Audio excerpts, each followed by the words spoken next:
Ahí está. Luis Fernando Delgado, ¿sí me escuchas y me ves? Lo veo y lo escucho perfectamente. Ok. Pues buenos días.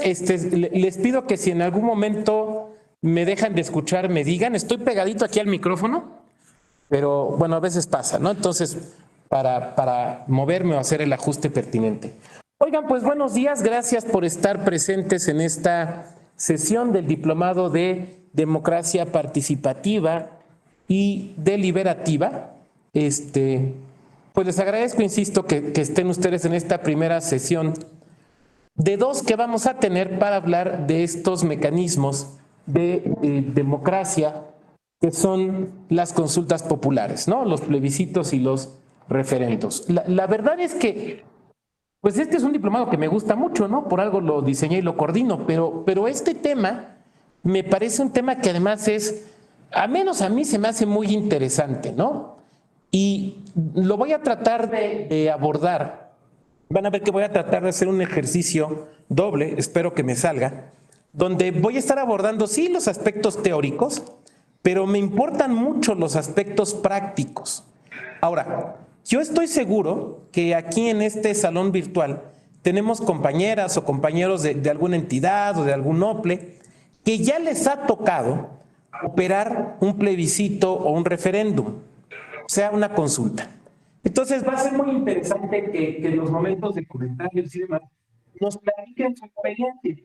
O sea, lo que les ha tocado vivir en este tipo de mecanismos, creo que sería muy interesante escucharles. Y yo voy a tratar también de platicarlo desde la perspectiva práctica, ¿no? Desde lo que he observado en aquellos ejercicios de este tipo en los que me ha tocado participar, para tratar, insisto, de aterrizarlo también en la realidad. Ya lo platicamos creo que en la sesión inicial, ¿no? Yo francamente sí, en ese sentido sí soy muy neocantiano, o sea, sí creo que la teoría nos resulta útil cuando es aplicable a la realidad, ¿no? A las situaciones concretas y específicas en las que estamos viviendo. Compañera Patricia, creo que está prendido tu micro, ¿lo podrías checar, por favor? Entonces decíamos, la idea de que podamos plantear esto también desde una perspectiva eminentemente práctica. Entonces, sí vamos a hablar de la historia, sí vamos a hablar de la doctrina, pero también vamos a hablar de la práctica y también vamos a hablar pues de algunas resoluciones en esta materia, ¿no? Ya conocen la dinámica. Yo voy haciendo una exposición, espero que hilada, y les pediría que pues tuvieran a la mano su libretita con su pluma para ir anotando los comentarios que quieran hacer o los vayan poniendo en el chat para que llegado el momento pues abramos el micrófono y puedan ustedes participar. Para mí, insisto, sí es algo importante porque si no, neta, lo que me pasa es que me clavo, ¿no? Entonces a lo mejor Alondra hace un espléndido comentario y yo me clavo ahí y ya no me regreso. Y ustedes desde luego no se merecen una clase desarticulada. Bueno, ¿dudas o comentarios hasta aquí? ¿Todo bien, Carolina? Perfecto. Bueno, a ver, rápidamente vamos a recapitular algo que ya saben ustedes.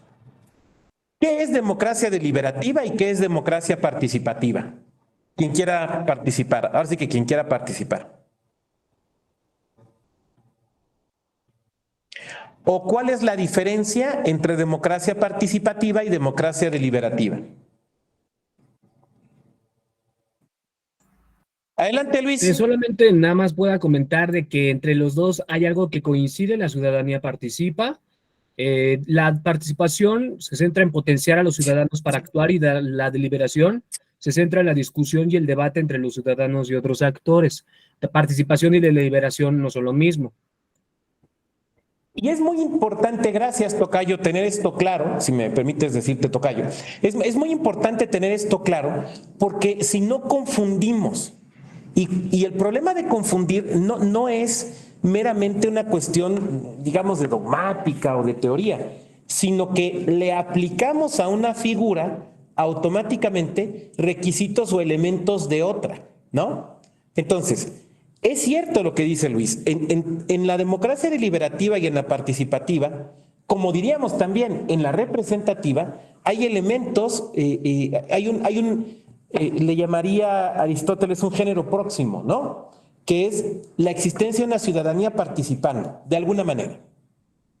En la democracia representativa, ya lo sabemos, lo que hacen es elegir a los representantes, ¿no? Pero ¿qué hace la ciudadanía en la democracia participativa y qué hace en la democracia deliberativa? Insisto, esto es algo que ya vieron. ¿Quién más? Aparte de Luis, ¿quién más?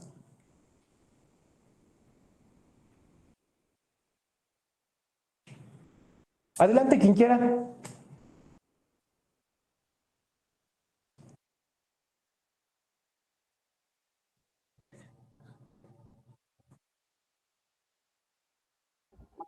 Lo vieron en la primera clase, que si no me equivoco, creo que se las di yo, y sí lo dije. Adelante, Pedro, dale. Sí, solo ahondar un poquito en esa parte, pensar que en esta dinámica de que la democracia no tiene un solo significado y que hay muchos tipos de democracias, la democracia participativa busca potenciar esa participación de los ciudadanos, no solamente dejarla en un sentido procedimental. Y la democracia deliberativa todavía va más allá, que está basado en una lógica de reconocimiento de actores, de respeto a las reglas y claro, y un sentido argumentativo razonado de ese debate, ¿no? Sí, desde luego, sí, sí, es cierto, es cierto. A ver, en seguimiento a lo que Pedro Jesús dice, ¿en cuál de las dos la ciudadanía toma de manera inmediata y directa una decisión y en cuál colabora en la toma de decisión? ¿En la democracia participativa toma la decisión o colabora en la toma de decisión que hace la autoridad?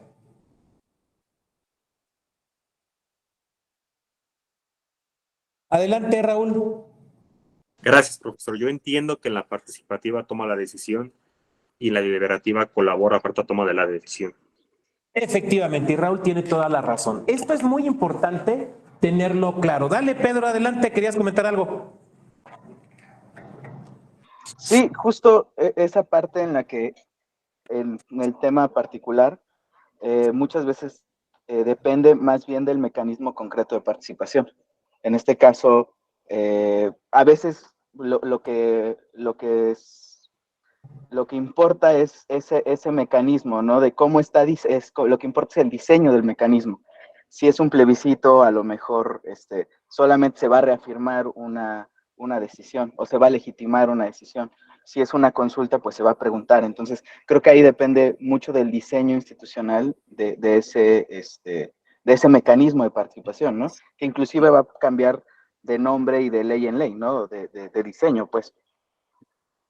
Y claro, Pedro tiene razón en ese planteamiento. La parte procedimental, lo veremos, es muy importante. Sí, desde luego. A ver, en la democracia participativa se consulta a la ciudadanía para que tome una decisión política, ¿no? Una decisión política.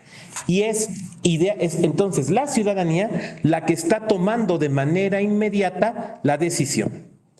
En la democracia deliberativa son mecanismos para consultar la opinión de la ciudadanía, que la ciudadanía aporte conocimientos, experiencias, reflexiones, opiniones que le sirvan a la autoridad para tomar la decisión. Por lo tanto, la diferencia esencial entre democracia representativa y participativa y deliberativa se encuentra en que en la participativa la ciudadanía toma la decisión. En la deliberativa participa en la decisión. La democracia participativa, por lo tanto, como vamos a ver más adelante, es esencialmente dicotómica. Y la democracia deliberativa no, es esencialmente argumentativa. ¿No? Bueno, adelante, Luis. Un ejemplo de democracia deliberativa sería la consulta de popular para decidir si se queda o no el presidente de la República. No, esa es democracia participativa. Ah. ¿Por qué? Porque la gente decide. Un ejemplo de democracia deliberativa sería la consulta, pero la consulta a pueblos y comunidades indígenas o la consulta a personas con discapacidad o la consulta a personas adultas mayores, porque no toman la decisión, sino que aportan. Eso lo vamos a ver, lo verán ustedes más adelante en el diplomado. Ahora, sí déjenme decir algo, Esto es muy importante. Esto que acaba de decir Luis es muy importante porque ya vieron que ya hay un proyecto de sentencia respecto de la acción de inconstitucionalidad sobre la segunda parte del Plan B. Sí vieron que ya la Corte la subió, el ministro Lainez la hizo pública y demás. Bueno, uno de los argumentos de ese proyecto para sostener la inconstitucionalidad fue la no realización de una consulta. Y no se refiere a la consulta popular, se refiere a estas otras consultas que Luis y yo estamos platicando, que son las consultas a pueblos y comunidades indígenas y la consulta a las personas que viven con discapacidad. Entonces, desde luego, es importantísimo. O sea, es tan importante que puede ser, ya lo veremos, si pega o no pega, pero puede ser uno de los argumentos para considerar inconstitucional una reforma electoral. Bien, bueno, hecha esta precisión, entonces, a ver, vamos a ir haciendo varias cosas. ¿Sí me siguen escuchando si me paro? Sí, perfecto. Y es que la otra vez estuvo fallando este. A ver, en la democracia participativa, la ciudadanía toma la decisión de manera inmediata y directa. Los mecanismos que vamos a ver en esta sesión de hoy y de mañana son democracia participativa, porque es preguntarle a la ciudadanía para que ésta tome una decisión. No es simplemente qué opinan, qué le parece. A ver, no es una encuesta, no es un sondeo que pone una autoridad en Internet. Han visto que luego lo hacen, ¿no? Entonces vemos funcionarios públicos que en su cuenta de Internet ponen, ¿qué preferiría la ciudadanía? ¿Esto o lo otro? Hay una encuesta, ¿no? Que en realidad ni siquiera llega a encuesta, es un sondeo. No es ninguno de esos mecanismos. Son mecanismos en los cuales la ciudadanía se le va a someter a su consideración una decisión de gobierno. Por lo tanto, una decisión de naturaleza política. Claro, normalmente las decisiones políticas tienen un contexto técnico, o sea, siempre hay un elemento técnico o suele haber un elemento técnico en una decisión que se somete a la ciudadanía. Voy a poner un ejemplo. ¿Se acuerdan acá en Ciudad de México aquella consulta que se hizo respecto de los segundos pisos? Tiene un elemento técnico. A ver, ¿se puede, no se puede? ¿Cómo se va a construir? ¿El tamaño de las ballenas? Claro, tiene un elemento técnico. Claro, ese ejemplo no nos gusta. Vamos a ponerlo de Jalisco, ¿no? La consulta que se hace en Jalisco respecto a las famosas ciclovías, tanto en Guadalajara como en, parece que fue Zapotlán o Tlaquepaque.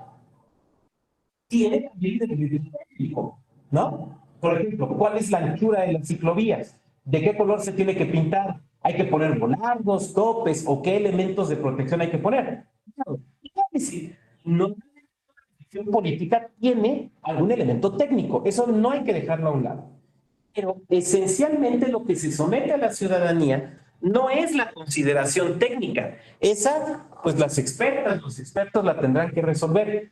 Lo que se somete es en sí la toma de decisión. Por lo tanto, son ejercicios auténticamente de política. Política. Y esto no se nos debe olvidar. O sea, a ver, decir, no politicen la consulta, no politicen el plebiscito, es un sinsentido. Son asuntos políticos, son decisiones políticas, ¿no? O sea, perdón, bueno, quitemos el perdón, son decisiones políticas, no pueden no politizarse, eso es lo que quiero decir. Sería tan absurdo como decir que una elección de democracia representativa no la politicemos. Claro que se van a politizar.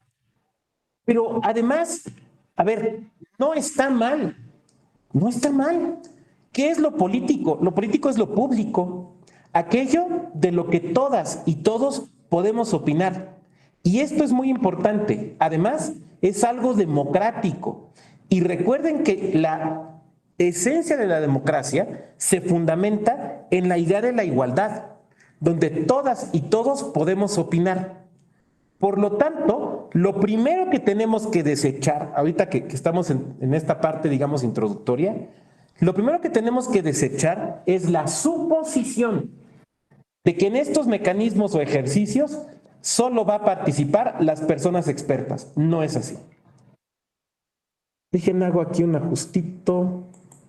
Ya, es que como estoy un poco lejos y medio cegato y demás, pues se me complica. Bueno, decía, a ver, lo primero que tenemos que desechar es la idea de que son mecanismos en los cuales solo puede participar quien es experto o experta. No.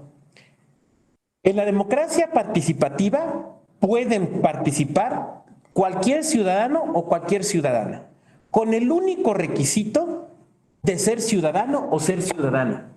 Incluso podríamos pensar en mecanismos de participación ciudadana que fueran más allá del concepto de ciudadanía. Voy a poner, sé que esto es polémico, pero voy a poner un ejemplo. Supongan que en la ciudad donde ustedes viven, en el lugar donde ustedes viven, van a hacer una gran obra vial, ¿no? Un segundo piso, una avenida, un metro, un paso elevado, alguna obra vial así de esas que paralizan ciudades, ¿no? De las chonchas, de las grandotas, ¿no? Y entonces el gobierno que la va a realizar o que la quiere realizar decide someterlo a la consideración de la ciudadanía en un mecanismo de estos que vamos a observar. Diríamos, bueno, pues que voten las ciudadanas y los ciudadanos, ¿no? Y yo diría, oigan, ¿y qué tal si pensamos que también voten las personas extranjeras que viven en el lugar, pero que tienen una calidad migratoria ya de migrante, o sea, de gente establecida en el lugar de migrado, digamos? ¿Por qué no dejarlas participar? Y entonces ustedes me van a decir, no, doctor, porque es político. A ver, pero tampoco es una elección popular. Y esas personas también van a vivir con esa decisión. Ahora, ¿no les gusta? ¿Está bien? ¿Qué tal pensar en dejar participar, por ejemplo, a jóvenes, hombres y mujeres de 16 años? Y me van a decir lo mismo. No, son ciudadanos. Y yo te diré, a ver, recuerda cuando tú tenías 16 años, o 17, 15, pero desde los 16. ¿Tú usaste transporte público? ¿Y fuiste en camión o en transporte público a tu escuela? Seguramente sí, muchos lo hacíamos, ¿no? Ahora, ¿crees que no te importan las obras que vayan a hacer? ¿Crees que no te van a afectar?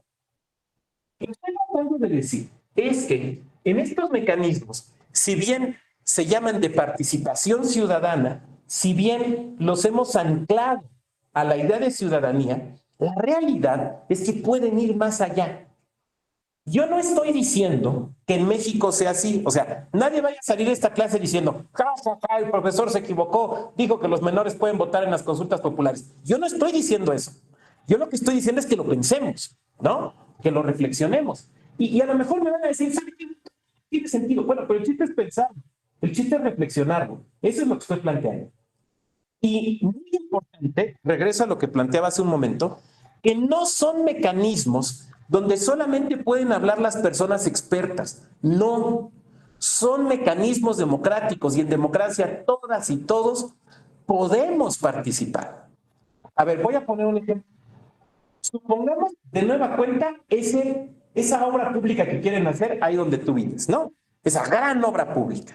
Y entonces lo que dice el gobierno es, ¿saben qué? Es que vamos a dejar participar a la ciudadanía, ¿no? Porque ningún gobierno me gusta decir que no, todos dicen que sí. Vamos a hacer un foro con el colegio de arquitectos, con ingenieros. Entonces vienen arquitectos, ingenieras y nos platican y nos dan su opinión. Entonces tú dices, oiga, yo quiero participar, ¿no? Yo también quiero que me pregunten, yo también quiero opinar, yo quiero participar en esa decisión. A ver, ¿usted qué es? ¿Es ingeniero? ¿Es arquitecto? No, y menos es urbanista. No, ¿usted qué es? No, yo soy contador, yo soy profesora. ¿Usted qué va a decir? ¿Usted no sabe? ¿O a poco profesor de urbanismo? Espérate, pero soy ciudadano. Soy ciudadano. Voy a vivir por esa decisión. Es un diplomado en democracia, no en tecnocracia. ¿Se fijan? Hay una gran diferencia.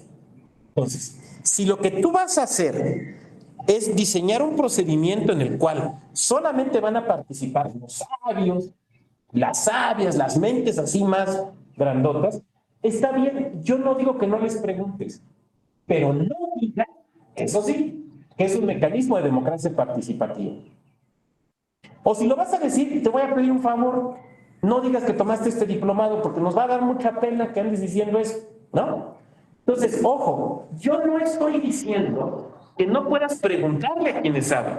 Yo lo que estoy diciendo es que si dices que es un mecanismo de democracia participativa, puede participar toda la ciudadanía. Eso es lo que estoy diciendo. Veo que hay aquí un comentario. A ver, déjenme acerco porque no veo. ¿Se puede cuestionar dónde yo? O sea, dejan beneficio. Yo creo que sí. Sí, yo creo que sí. Al comentario que aparece, diría yo que sí. Bueno, hecha esta introducción, vámonos a la presentación. ¿No? Bueno, a ver. ¿Dónde está? Acá está.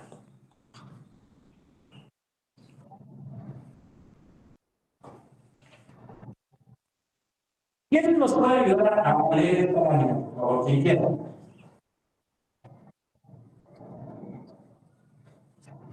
¿Hay gente que quiere?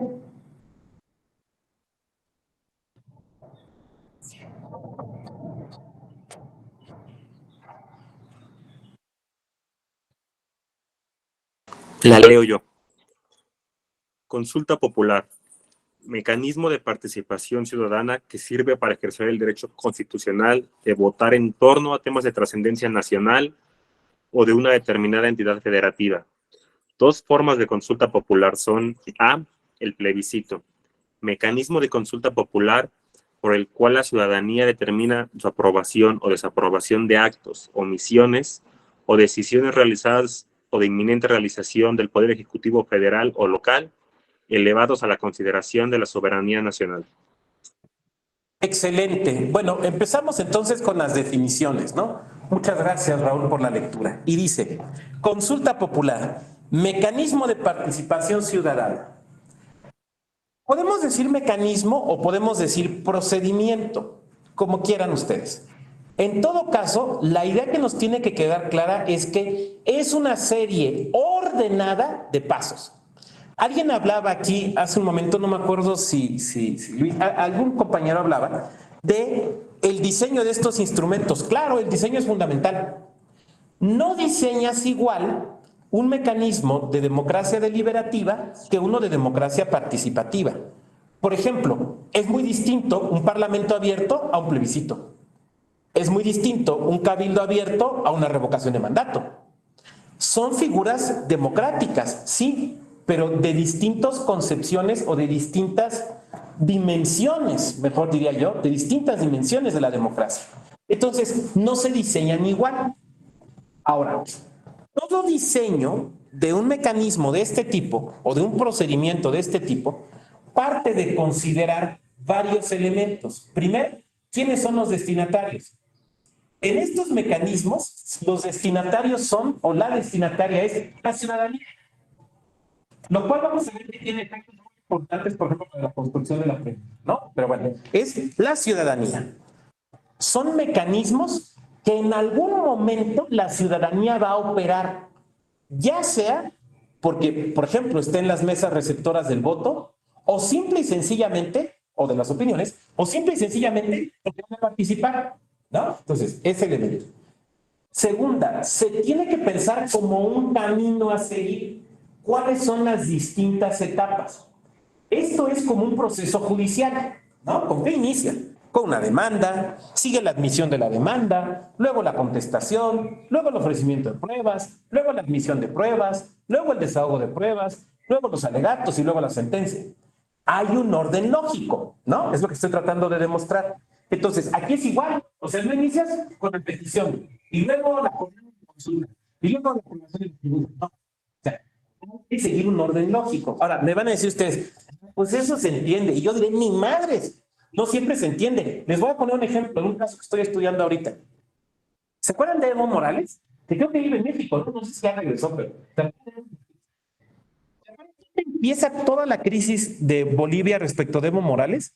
Tiene que ver con esto, tiene que ver con un mal diseño. ¿Alguien se acuerda?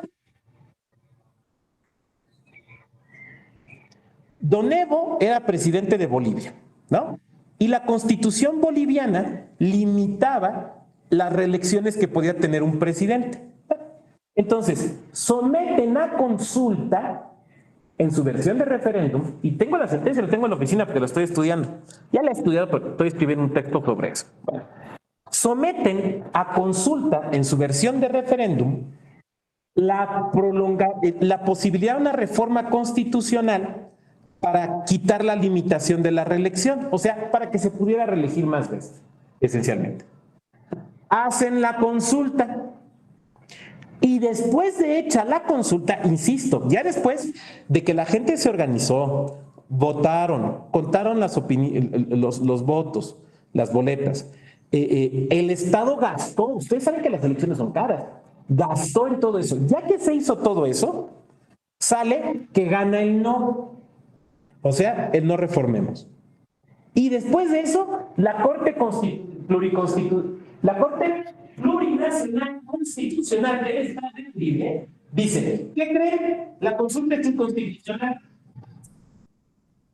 Y ustedes van a decir, oiga, que es igual, también la Corte hace eso. Espérame. Pero aquí en México la Corte lo hace antes de la consulta. En Bolivia, el diseño eso se hace después. ¿Qué diseño les parece más racional? ¿El mexicano o el boliviano? ¿Cuál te parece más racional? Adelante. Dice Alondra, sí, dice el mexicano, sí, claro. A ver, es que está mal hecho el otro procedimiento. A ver, es obvio que puede haber ciertas cosas que no se puedan consultar. Se entiende que puede haber cosas que no se puedan consultar. Pero entonces, ¿para qué carambas haces la consulta? O sea, parece hasta como que le estás queriendo ver la cara a la gente, ¿no? O sea, si la consulta te preguntan, esa es la aplicación de que ya saben que le invitan. Entonces, si ya saben que no se puede consultar, no decidan si se puede consultar. Entonces, claro, el diseño es muy importante. No es algo que se pueda hacer al ahí se va o que se pueda hacer al aventón. El diseño institucional, el diseño jurídico del procedimiento es muy importante. Es muy importante también quienes intervienen en estos procedimientos. No, en su estado, donde seguramente en su entidad hay plebiscito o referéndum, casi con toda seguridad les digo que hay. Bueno, ¿quién decide? Fíjense la pregunta. ¿Quién decide si la materia de la consulta se puede hacer o no? Lo decide un órgano jurisdiccional, como por ejemplo el Tribunal Electoral Local o la Sala Constitucional del Tribunal de Justicia o del Supremo Tribunal, o lo decide un órgano administrativo autónomo como el Consejo General del Instituto Electoral. Porque a nivel nacional, ustedes lo deciden. ¿Se fijan entonces cómo? Es muy importante estar conscientes de la relevancia del diseño y de quiénes van participando. Y estamos apenas en la definición. Sigue diciendo. Participación ciudadana que sirve para ejercer el derecho constitucional. A ver, votar en las consultas populares, en los plebiscitos, en los referéndums, incluso en la revocación. El tema de no es revocación de mano. Votar en estos ejercicios es un derecho constitucional, es un derecho político electoral, por tanto, es un derecho humano. Tutelable en sede electoral. Esto es muy importante. ¿Por qué? Porque lo dice el 35 constitucional. Digo, no digo que lo hagan ahorita en medio de la clase, pero si quieren terminando, chequen lo que dice el artículo 35 constitucional. Y ese artículo dice, es derecho de las ciudadanas, de los ciudadanos mexicanos, ahí vienen, y dice, votar en las consultas populares y revocaciones de mandato. Ya, es un derecho constitucional. Ahora, ¿esto por qué es importante? Porque imagínate la amplísima posibilidad de la judicialización. Te voy a poner un ejemplo. Viene un ejercicio de consulta popular en lo federal o un plebiscito local, ¿no? Pues tú vas a tramitar tu credencial al INE, porque se te venció, porque la perdiste, la mano del muerto. Vas a renovarla. Y entonces en el módulo del INE te dicen, ¿sabe qué? Sí, le vamos a dar su credencial, pero ¿qué cree? Mire, ya estamos muy cerca de la fecha de la consulta. Entonces, le vamos a dar su credencial, pero no va a estar en la lista nominal que se utilizará en la consulta. Por lo tanto, no va a poder usted participar en la consulta. Contra esa decisión, ¿cabe algún medio de impugnación? Y si es así, ¿cuál?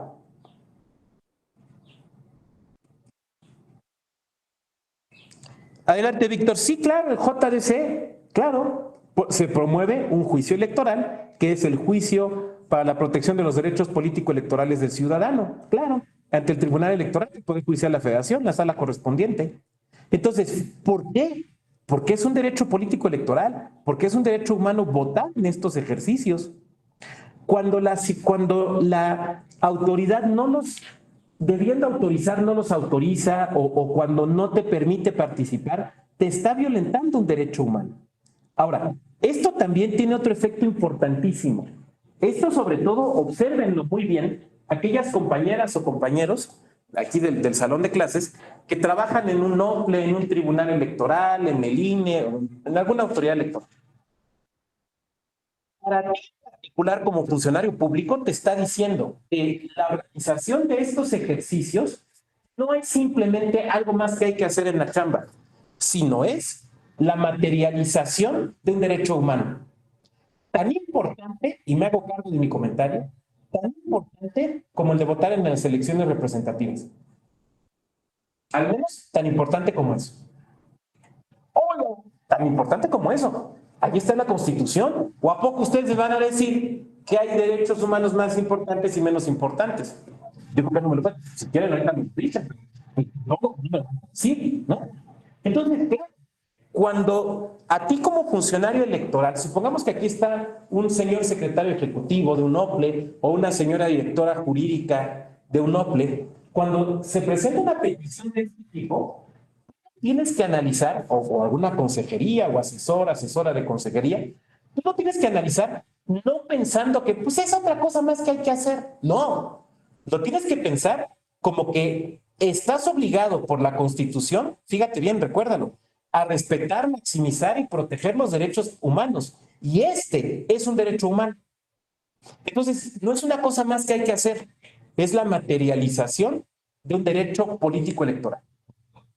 Ahora, si trabajas en un tribunal electoral, también lo tienes que pensar así. Cualquier asunto que se te presente relativo con un plebiscito, un referendo, una consulta popular, no es meramente una cuestión procedimental, que lo es, pero es más que eso.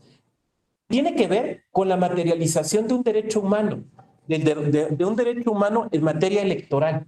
Entonces, lo tienes que analizar desde esa visión. Eso nos debe de quedar muy claro. Sigue diciendo, de votar en torno a temas de trascendencia nacional o de una entidad federal. Esto nos manifiesta varias cosas. Primero, que estos mecanismos existen a nivel nacional, pero también a nivel. Ahora, aquí pasó una cosa muy curiosa. ¿Dónde empezó a regularse primero las consultas, plebiscitos y referendos? ¿En lo nacional o en lo local? En lo local, en las entidades. O sea, primero hubo leyes locales o estatales de participación ciudadana. Y en esas leyes locales, normalmente le llamaron plebiscito o referendo y establecían las dos figuras. Entre otras más, pero estamos hablando de las de la clase de hoy, ¿no? Plebiscito y referendo. Cuando se hizo la ley federal, y remarco federal, de consulta popular, se conjuntaron las dos figuras, plebiscito y referendo, en una, que es consulta popular, ¿no? Entonces, por eso tenemos en lo federal consulta popular y en los estados lo que tenemos, lo que solemos tener es plebiscito o referendo. Ahora, como vamos a ver, opera de la misma manera, pero es importante tener esta distinción. Ahora, aquí me voy a detener un momento. Voy a dejar de compartir porque quiero verlos. Ya saben que hago este peloteo, ¿no? De repente dejo de compartir. A ver, ahí va la pregunta. La ley de consulta popular, la federal, la nacional, la que se aplicó en la consulta que se hizo hace un par de años, ¿cuál es su naturaleza jurídica? ¿Es una ley federal o es una ley general? Es una pregunta relevante, ahorita van a ver por qué. ¿Es una ley federal o es una ley general?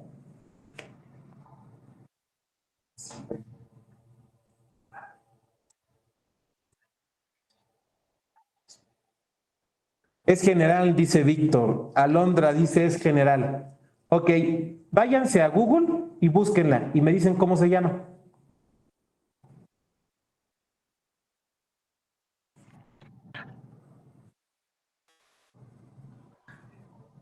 Ley Federal de Consulta Es Ley Popular Federal de del Consulta Popular. 2014. Perfecto. ¿Es lo mismo una ley federal que una ley general? ¿Cuál es la diferencia? Dale, Raúl. Partiría de que una diferencia base es que la general distribuye competencias de la federación y entidades federativas. Exacto, es muy importante esto. A ver, una ley general es una ley que, como bien dice Raúl, distribuye competencias entre lo local y lo federal y puede regular algunos aspectos federales y algunos aspectos locales. ¿Cuál es el ejemplo? La Ley General de Inscripciones y Procedimientos Electorales, ¿no? Que regula cuestiones, por ejemplo, internas de los soples, que son locales. Dice cuántos consejeros puede haber, dice facultades de secretaría ejecutiva, facultades del consejo. Claro. Otro ejemplo es la Ley General de Partidos Políticos, porque esa Ley General de Partidos Políticos, ustedes lo saben, regula también los partidos políticos locales. ¿Me van siguiendo? Acuérdense del COFIPE, ya extinto. El COFIPE era Código Federal de Instituciones y Procedimientos Electorales. ¿Por qué? Porque solo regulaba leyes, elecciones federales. No regulaba nada respecto a lo local, ¿no? Entonces, una ley general establece competencias también para lo local y establece obligaciones, atribuciones, procedimientos que se tienen que hacer desde lo local. Por lo tanto, una ley general la tiene que respetar y aplicar, por ejemplo, la legislatura del Estado, por ejemplo, el OPLE, ¿no? Si ustedes trabajan en un OPLE, ¿cuántas veces para un acuerdo, un dictamen, un proyecto, un oficio, lo que aplica es el LEGIPE, la Ley General de Elecciones y Procedimientos Electorales? Por ejemplo, para el diseño de boletas, ¿no? Pero una ley federal solo se aplica para lo federal. En materia electoral, estamos acostumbrados a partir de 2014 que ya no tenemos leyes federales en materia electoral, ya no hay. Y báilenme a quien quieran, ya no hay. Lo que hay son leyes generales, ¿no? Con estas características que junto con Raúl acabamos de explicar. Pero en materia de consulta popular, lo que hay es una ley federal de consulta popular. Por lo tanto, esa ley federal de consulta popular no se aplica en las cuestiones locales. O sea, tú tienes que organizar una consulta en tu estado, un plebiscito, un referéndum. Tú no vas a buscar en esa ley dónde debes de poner las casillas. Tú no vas a buscar en esa ley cuál es el procedimiento a seguir. Tú no vas a buscar en esa ley quién autoriza la pregunta. No, porque esa ley es federal. Solo se aplica en lo federal. Tú tendrás que ir a tu legislación local. O sea, en materia de consultas, es como el modelo que teníamos en lo electoral antes de 2014, cuando no había leyes generales. Ahora, eso quiere decir algo importantísimo si tú estás en un NOPLE o estás en una entidad. Quiere decir que la regulación de estos mecanismos, plebiscito, referendo, consulta, es esencialmente local. Por lo tanto, esencialmente responsabilidad de la legislatura del Estado en cuanto a la legislación y del Instituto Electoral, el NOPLE en el caso de Veracruz, la comisión o el Consejo Electoral en el caso de Nuevo León. O sea, es totalmente atribución local. Esto es importantísimo. Ahora, en estos casos, tienes que buscar aprobaciones del INE. A ver, ahí nos van a preguntar. Cuando tú vas a hacer elecciones, tú tienes que cumplir con los lineamientos del INE en muchas cosas, desde lo local. Por ejemplo, para la producción de documentación y material electoral, para el PREP, para muchas cosas, encuestas, sondeos y demás, para muchas cosas, ¿no? Cuando tú vas a realizar una consulta popular, un plebiscito, un referendo desde lo local, ¿también el INE puede emitir lineamientos en esos temas? No, no. ¿Qué? Porque el 41 constitucional, y si no me creen, revísenlo, el 41 constitucional dice que es competencia de los OCLE organizar las consultas, referendos, democracia participativa en local. Ahí va solo, va solito, va una andadera, pues. O sea, no vas a tener que cumplir ningún lineamiento. ¿Cómo hago las boletas? Pues tú diseñalas. Es que el lineamiento del INE, ¿qué? Pues es que dice la Constitución. Sí, lo tienes que obedecer para democracia representativa, no para esta. Ahora, estoy diciendo yo que no le puedes pedir una opinión, un consejo a alguien. Claro que lo puedes hacer. Lo que estoy diciendo es que es muy distinto que tengas que obedecerlo a que, si quieres, puedas consultar. ¿Te fijas la diferencia? ¿Sí estoy siendo claro con la diferencia?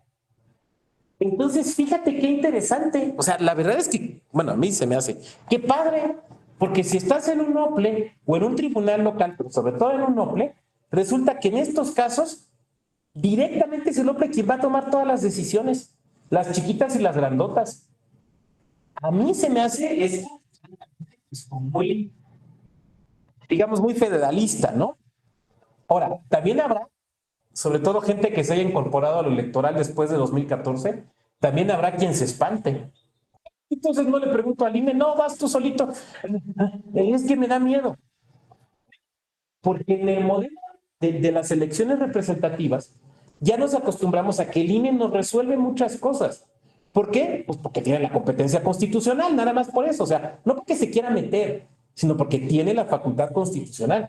Pero aquí en este caso, el INE te puede decir, ay, es que no sé cómo diseño las boletas, ¿cómo le hago? Pues según tu legislación de participación ciudadana.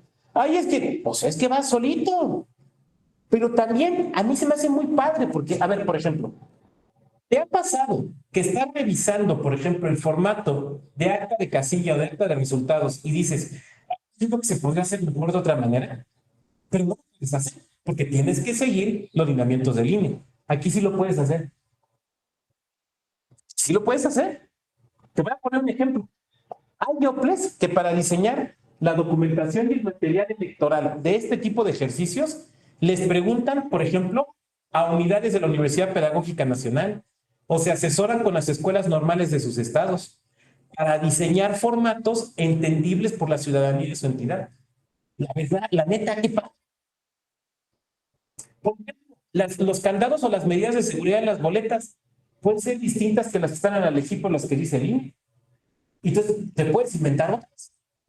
O, por ejemplo, aquí es más fácil que tú puedas ejecutar, y así ha sucedido, consultas totalmente electrónicas, totalmente con una electrónica, sin papel. ¿Te fijas cómo estos mecanismos, al ser responsabilidad de las entidades, cuando son para las entidades, te fijas cómo te dan una gran oportunidad de innovar, de demostrar que también desde lo local se pueden crear cosas? Pero también yo lo sé, a veces la libertad, hay a quienes la libertad nos gusta y nos emociona, pero también hay a quienes les espanta y yo, pues, como diría Bora, yo respeto. Bueno, vamos a regresar aquí a la presentación. Fíjense que no hemos salido de la definición, pero no importa, no importa, la estamos analizando y eso es lo relevante, ¿no? Ahora, dice, temas de trascendencia. ¿Qué es un tema trascendente?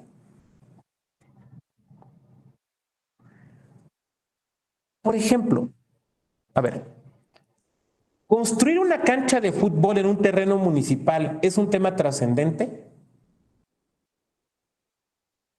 Por ejemplo, decidir si se concesiona o no la recolección de basura público en un municipio es un tema trascendente. ¿Cómo lo ven? Van a decir, oiga, hoy viene muy preguntón, sí, hoy los quiero hacer participar. ¿Cómo lo ven? Virginia dice que sí. A ver, Virginia, elabora un poquito tu respuesta. ¿Por qué? ¿Por qué crees que sí? Porque afecta a todas las personas, o bueno, a la mayoría. No, sí, el tema de recolección de basura nos afecta a todos y todos los habitantes de un ámbito territorial. Y particularmente aquí en el estado de Chihuahua, sí se han solicitado plebiscitos derivados del tema justamente de la concesión de la recolección de basura. Gracias, Virginia. Muy bien. ¿Alguien más que quiera que aporte? No veo si hay manitas levantadas, supongo que no. A ver, vamos a jugarle un poquito al abogado del diablo, ¿no? Virginia, yo voy a tratar de refutarte, ¿no? Con todo, como dice Bora, insisto, con todo respeto. Oye, pero una cancha de fútbol, o sea, neta, preguntar a la gente para construir una triste cancha de fútbol, eso es, o sea, vamos a abaratar la trascendencia, concesionar o no la basura, pues que lo decide el ayuntamiento, ¿no? ¿Por qué si va a ser trascendente? A ver, Víctor, adelante. Gracias. Bueno, primero que nada justifico porque no tengo abierta mi cámara. Tengo un poquito de inestabilidad en el internet, pero bueno, dándole respuesta a su pregunta. Considero que la trascendencia, cuando es un tema de trascendencia, es cuando se están tocando libertades o derechos. Y en este caso, del ejemplo que usted nos comenta, yo no veo que se va vulnerado un derecho o una libertad, sino simplemente es el ejercicio de alguna actividad deportiva que algún sector de la sociedad puede estar a favor o en contra, pero es indistinto. Si no se aprobara, no me afecta. Si se aprobara, no me afecta. O sea, sustancialmente. ¿Es cuánto, doctor? Gracias, Víctor. Muy bien. ¿Quién más? Como pueden ver, es un tema polémico, ¿no? Víctor lo ve desde la perspectiva de los derechos y dice, bueno, esto tiene sentido si se impacta con derechos. Virginia lo ve desde, me parece, desde la perspectiva de la convivencia de la comunidad, ¿no? Y yo estaría de acuerdo con Virginia, me parece que va por ahí, porque además estos ejemplos que puse, y seguramente más de alguien lo observó, son casos de plebiscitos que se han realizado. El de la cancha de fútbol en Yucatán, el de la concesión de la basura en Querétaro, ese me tocó decidirlo y administrarlo a mí, como parte del Consejo General. Es que la trascendencia se va a definir a partir de la comunidad o del grupo a consultar. O sea, si lo vemos desde la perspectiva nacional, claro que no es trascendente construir una cancha de fútbol o no en un municipio en Yucatán. Háganla, no la hagan a mí, caramba me pregunta, ¿no? Como por ejemplo los segundos pisos aquí en la Ciudad de México, pues tampoco era un tema de trascendencia nacional. Ay, pero es que es la capital. Sí, pues nada más le interesa a los chilangos. O a poco tú que vives en, no sé, en Tinguindín, Michoacán, te va a interesar. A mí me vale un sorbete. Claro, la trascendencia tiene que ver con la comunidad a consultar. Pero, por ejemplo, si vas a hacer una consulta de un tema que impacta a toda la población, o sea, que tiene un impacto nacional, pues tiene trascendencia nacional, se evalúa la trascendencia nacional. Por ejemplo, no sé, a ver, supongan que se vaya a consultar, oigan, ¿están ustedes de acuerdo, no, con que abandonemos los tratados internacionales con la Corte Interamericana, el Pacto de San José? Bueno, pues eso tiene un efecto en todo el país. Entonces, el concepto de trascendencia tiene que ver con el impacto a la comunidad. Lo que tenemos que preguntarnos es cuál es el impacto en la comunidad que va a ser consultada, ¿no? Por lo tanto, no podemos nosotros a priori decir que un tema no es trascendente o que el tema sí es trascendente. Depende el contexto de la sociedad a la cual va a ser consultada, ¿no? Y desde esa óptica se tiene que analizar para determinar si es trascendente o no. Ahora, desde luego, una consulta nacional se podrá aprobar si el tema es de eso, de trascendencia nacional. Pensemos en la consulta que se hizo aquí en México, ¿no? Sobre la conducta de los actores políticos respecto de crímenes del pasado. Bueno, todos sabemos que se refiere al tema de la guerra sucia en los 70s. Y alguien de aquí podría decir, ah, sí, pero pues eso nomás en Guerrero, ¿no? No, eso fue en todo el país. Eso fue en todo el país, ¿no? La represión a los estudiantes, o la represión a los médicos, o la represión a los ferrocarrileros, o los mineros, fue en todo el país, ¿no? Entonces, con independencia de cómo se consultó, ¿no? Eso lo analizaremos después, pero el tema tiene un impacto en todo el país. ¿Sí me voy dando a entender? Por eso lo interesante de estos mecanismos es que pueden ser nacionales o pueden ser locales. Bien, seguimos. Decía yo que estos mecanismos de consulta pueden dar lugar a dos opciones, al plebiscito o al referéndum. Y aquí tenemos la definición de plebiscito, ¿no? Que dice, ya lo leíamos hace rato, ¿no? Plebiscito es un mecanismo de consulta por el cual, o sea, la ciudadanía determina su aprobación o desaprobación de actos, omisiones o decisiones o de inminente realización del Poder Ejecutivo federal o local. A ver, eso quiere decir que el plebiscito es preguntarle a la ciudadanía acerca de un tema político, pero de un tema político que tiene cierta naturaleza, que es o una decisión administrativa o una política pública o incluso la realización de una obra pública. Si lo que le vamos a preguntar a la ciudadanía es si está de acuerdo con una política pública, con una acción de gobierno, con una obra, eso va a ser plebiscito. Eso se va a llamar plebiscito. A ver, ahí les va la pregunta. La consulta de concesión, pero, a ver. A ver, ahora tiene que haber referéndum. Y ahorita vemos las diferencias.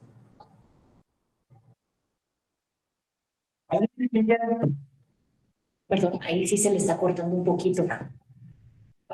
Adelante, quien quiera leer, por favor.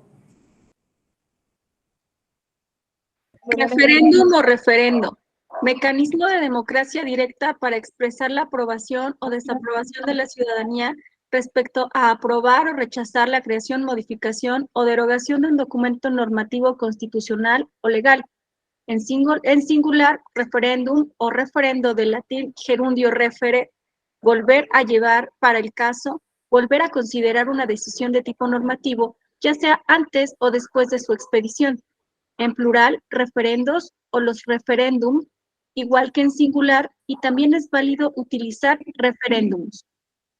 Son de esas palabras que incluso se nos han quedado, o sea, los podemos hispanizar o las podemos utilizar en latín, ¿no? A mí siempre me gusta hacer esa cita, ¿no? Lo dijo Borges, ¿qué otra cosa es el español sino un dialecto del latín? No debería apenarnos a veces usar latines. Claro, también depende del contexto, ¿no?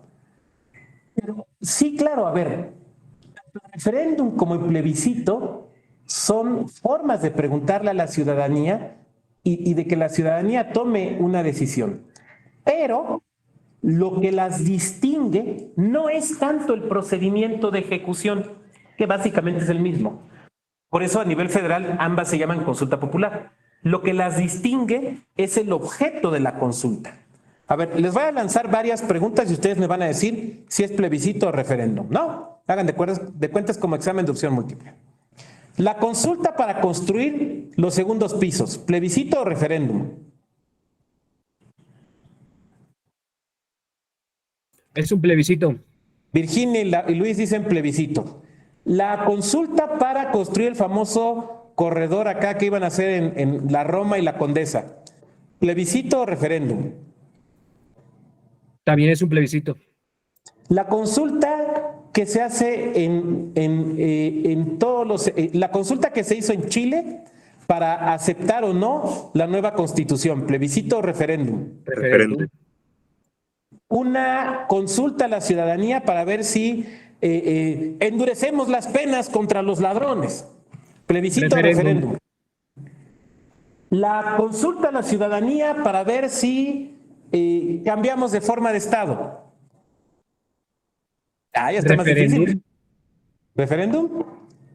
Sí, porque ¿dónde se plasma la forma de Estado? En la Constitución. En la Constitución.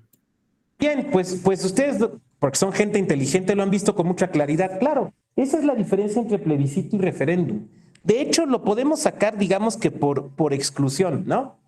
Referéndum será cuando lo que consultes sea un documento legal, ¿no? De aplicación general. A ver, ahí les va otra. Una consulta en un municipio para aprobar, por ejemplo, un nuevo reglamento de comercio en la vía pública. ¿Plebiscito o referéndum?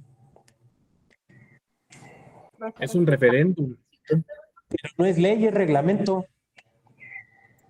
Es normatividad. Otra vez, Virginia, por favor, no te entendí bien. Sí, pero aunque sea un reglamento, es normatividad y el referéndum trata de normatividad y el plebiscito de actos administrativos. Espléndidamente lo ha visto con claridad Virginia. Sí, claro, porque además un reglamento materialmente es una norma de efectos generales, ¿no? Entonces sí, desde luego. Por eso, por ejemplo, puede haber referéndums municipales. Cuando platicamos de esto hay gente que le brinca un poco, porque inmediatamente dicen, espéreme doctor, eso está mal, porque no hay leyes municipales. No, yo no estoy diciendo que haya leyes municipales, pero sí hay reglamentos municipales. Y respecto de un reglamento municipal podría haber un referéndum. Que yo sepa, en México no ha habido, pero igual ahorita alguien me levanta la mano y me dice, ¿qué pasó, doctor? Aquí en Sonora, en Bahía de Quino, sí se hizo. Ah, bueno, no sabía y bueno, ahora ya sé. Pero del que no se haya hecho, no se desprende el que no se pueda hacer. Pudiera ser que se hiciera. A lo mejor alguien de aquí es director o directora jurídica de un ayuntamiento y dice, ah, qué buena idea, doctor, mire, vamos a aplicarla y así le vamos dando materialidad a esta clase, ¿no? Claro. Entonces, la diferencia entre plebiscito y referéndum tiene que ver única y exclusivamente con aquello que se consulta. Pero las personas consultadas son las mismas, es la ciudadanía, ¿no? El procedimiento base para la consulta es el mismo. Los mecanismos, o sea, no sé, la mesa para la recepción de los sufragios y demás, es exactamente igual. Ahora, a nivel federal, no hay distinción entre plebiscito y referéndum. Ambos se consideran consulta popular. Reitero, a nivel de los estados, normalmente sí se distingue entre consulta, entre referendo y plebiscito. El plebiscito, vemos aquí, puede servir para plantear propuestas genéricas. En la doctrina, algunos tratadistas le dan igual tratamiento a plebiscito y a referendo. Es más, les voy a poner un ejemplo. A ver, voy a dejar de compartir un momentito. ¿Han leído, alguien de aquí ha leído, seguramente, pero alguien de aquí ha leído a ese gran escritor político mexicano que se llamaba Luis Espota? ¿Alguien aquí ha leído a Luis Espota? ¿No? Vale mucho la pena que lo lean.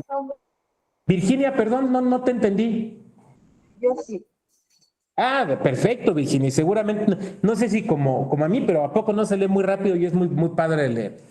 Bueno, Luis Espota, lo digo con absoluto respeto, lo que hacía era, en una época, los 70s, 80s, en los que había muchas cosas que en México no se podían decir, por innúmeras razones. Luis Espota las decía en sus novelas, pero las decía entreocultando los nombres. Y tiene una serie de 5 novelas que se las recomiendo muchísimo. Van a decir, ay, 5 novelas, pues se leen rapidísimo, que se llama La costumbre del poder. Son 5 libros. Primero es Palabras mayores, después El primer día. Son 5 libros. Y tú vas viendo los personajes y, por ejemplo, viene un presidente que se viste de negro, es muy formal, es un hombre mayor, le gusta el dominó y usa corbata de moño. Y todo el mundo decía, pues es Ruiz Cortines. Busquen fotos de Ruiz Cortines, van a ver un viejito que dice de negro. Entonces, habla de otro que dice que era muy callado, pero que de repente se puso a darse con los codos y se volvió como populista. Y todo el mundo leíamos ese libro y decíamos, ese es Luis Echeverría. O sea, no te daban los nombres, pero te los describía de manera tal. Es como si dijeran, pues mira, un profe ahí de la Escuela Judicial Electoral usa barba, lentes y está calvo. Pues es Vado, no hay otro, ¿no? Ah, pero no le pones Vado, le pones Felipe, no, pero es Vado. Pues eso es lo que hacía, ¿no? Bueno, en sus libros, por ejemplo, él, como para quitarse un poquito la boca, él habla de reelección o de revocación de mandato. Él, en sus libros, todos los presidentes a la mitad de su sexenio, a los 3 años, se sometían a algo que en sus libros le llama plebiscito, recogiendo un uso como muy del siglo XIX de la palabra. Pero lo que él le llama plebiscito es lo que nosotros hoy le llamaríamos revocación. Pero en sus libros se le llama plebiscito. Si tú buscas alguna bibliografía un poco antigua sobre revocación de mandato, por ejemplo, vas a ver que usan como sinónimo plebiscito de revocación de mandato. Pero esa es una terminología, digamos, antigua, ¿no? que ya no se usa. Pero se los digo porque si no, a lo mejor alguien de aquí me va a decir, oiga, compré este libro de 1950 que dicen que plebiscito y revocación. Bueno, sí, así era, así era. O Virginia me va a decir, pues es que en el libro de Spota dice que tal cosa. Bueno, pues es que así era. Pero actualmente ya los conceptos han cambiado. Pero lo quería precisar porque si no, luego nos hacemos bolas. De verdad, lean a Luis, es como Jorge Ibargüengoitia, ¿no? O Elena Garro. O sea, es esas gentes que no han leído a Elena Garro, hay que leer a Elena Garro. Busquen una obra de teatro que se llama Un hogar sólido. Miren, a lo mejor porque soy nerd, pero pues he leído algunas cosas en mi vida. Nada me ha sorprendido más, nada, y soy un señor de prácticamente 50 años. Nada me ha sorprendido más que el final de esa obra de teatro. Un hogar sólido, de Elena Garro. Es una obra de teatro de un solo acto. Cuando te das cuenta, yo no sé si sea evidente cuando se pone la obra de teatro, eso no, porque no la he visto, pero cuando la lees y ves quién está hablando y desde dónde está hablando, dices, en la madre, ya denle el Nobel, ya. Ya no puede haber algo más sorprendente que eso. Ya, es impresionante. No sé si alguien de aquí lo haya leído, pero es una cosa que dices. Bueno, si leen, tiene un libro que se llama Recuerdos del Porvenir, los recuerdos del porvenir. No sé si alguien lo haya leído. Voy a decir algo que sé que es polémico. Como escritora del realismo mágico, creo que es mejor que García Márquez. A mí se me hace mejor que García Márquez. O sea, yo leí eso y dije, esto es impresionante. Yo sé que lo que estoy diciendo suena a herejía y además ni tiene que ver nada con la clase, pero bueno, por alguna razón llegamos ahí. Es que son cosas que, ¿qué sería de la vida sin la literatura? Bien lo dijo Verlaine, ¿no? Tout le reste es literature. Bueno, sigamos. Esto ya lo vimos, es que esto ya lo abordé, no tiene caso. Vámonos a la parte histórica. No, a ver. No. Vámonos a la parte histórica. Y ahorita regresamos a esto. Perdón, es que se me movió la presentación, disculpen ustedes.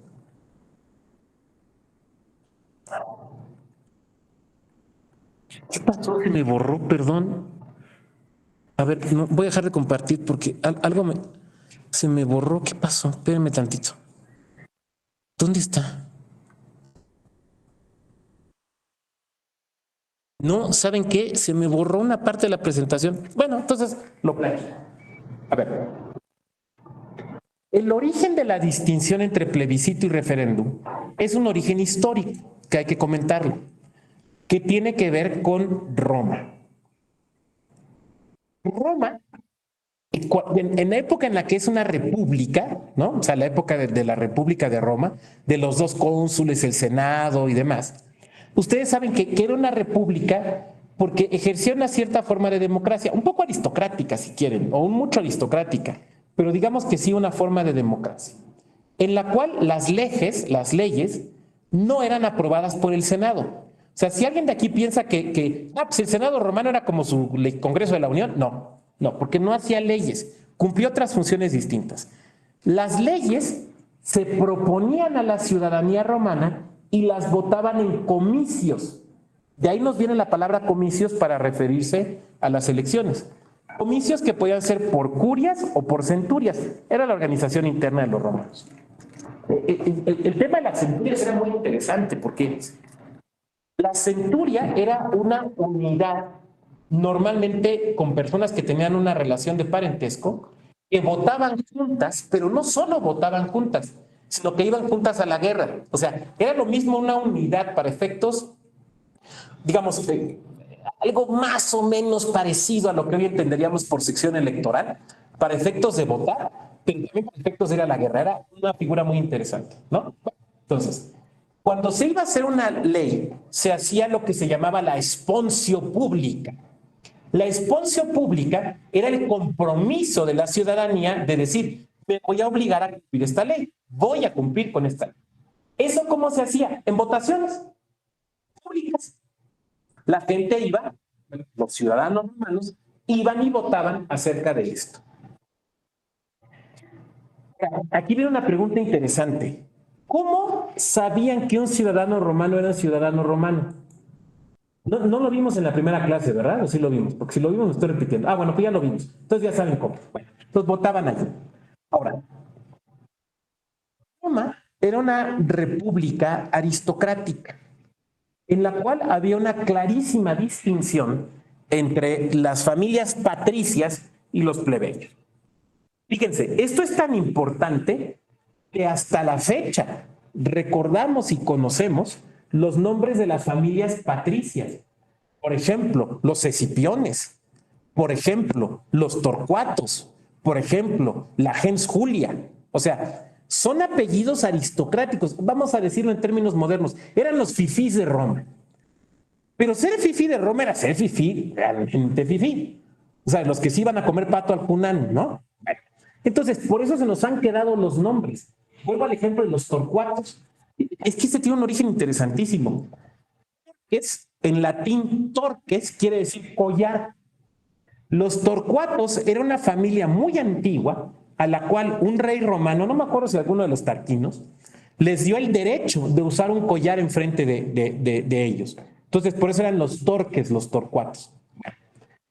Se fueron dando cuenta en Roma que había, muy al inicio de la República, que había ciertas decisiones que impactaban a toda la ciudadanía romana.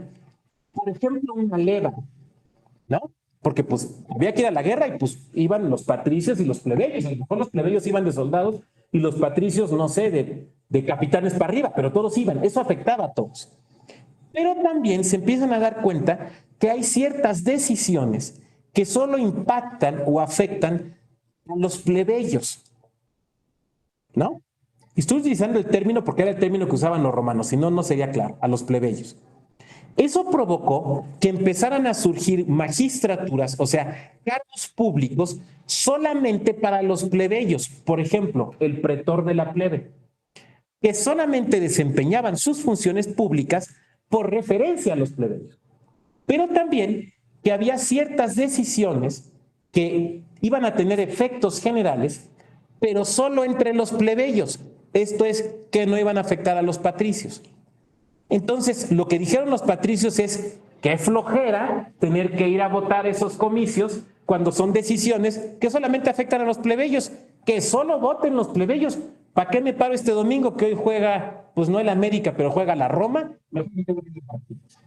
Entonces, esas especies de leyes o de decisiones que solo afectaban a los plebeyos, los empiezan a someter solamente a votación de los plebeyos, no de toda la ciudadanía.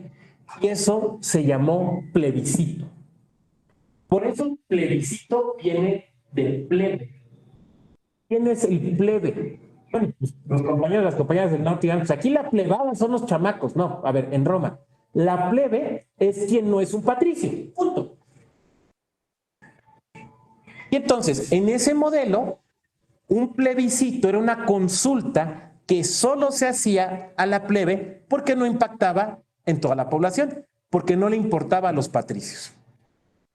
Ahora, eso cambió con la evolución de Roma y digamos a mediados de la época de la Roma republicana desapareció el plebiscito como tal porque decidieron que todo se tenía que votar. Todo se tenía que votar en comicios, ¿no? Y entonces ya, como tal, el plebiscito desapareció, pero el término se nos quedó.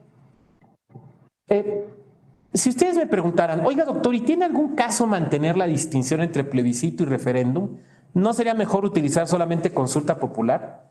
Pues miren ustedes, si fuera el Octavio Vado que dio la primera clase de este diplomado, o que dio esta clase en la primera versión de este diplomado, yo les hubiera dicho que creo que es importante mantener la distinción técnica. La verdad es que al día de hoy no estoy tan seguro. Que en la práctica, o sea, visto desde la perspectiva práctica, no le encuentro ya hoy mucho sentido práctico, insisto, a la distinción. O sea, me parece que cada vez más es una distinción, digamos, teórica, o que es una distinción que tendría razón si, por ejemplo, en un estado de la República solo se pudiera consultar cuestiones legislativas. Bueno, sí, a eso está bien que le llames referéndum. Pero fuera de eso, la verdad es que al día de hoy yo creo que igual y podríamos deshacernos de la distinción y a lo mejor no está tan mal que en la ley federal le llamaron consulta popular y desaparecieron esto de plebiscito y referendo. Pero bueno, insisto, esto es algo que podríamos debatir. Oiga, ¿cómo es posible que cambió su criterio? Bueno, pues las gentes cambiamos el criterio a lo largo de la vida, ¿no? Estaría del caramba si pensáramos exactamente igual que lo que pensaba yo cuando tenía 20 años, ¿no? Imagínense de qué me serviría haber vivido 30 más. Pero bueno, vamos a regresar hacia la presentación, ya que platiqué rápida y brevemente esta cuestión histórica. Bueno, esto ya lo vimos.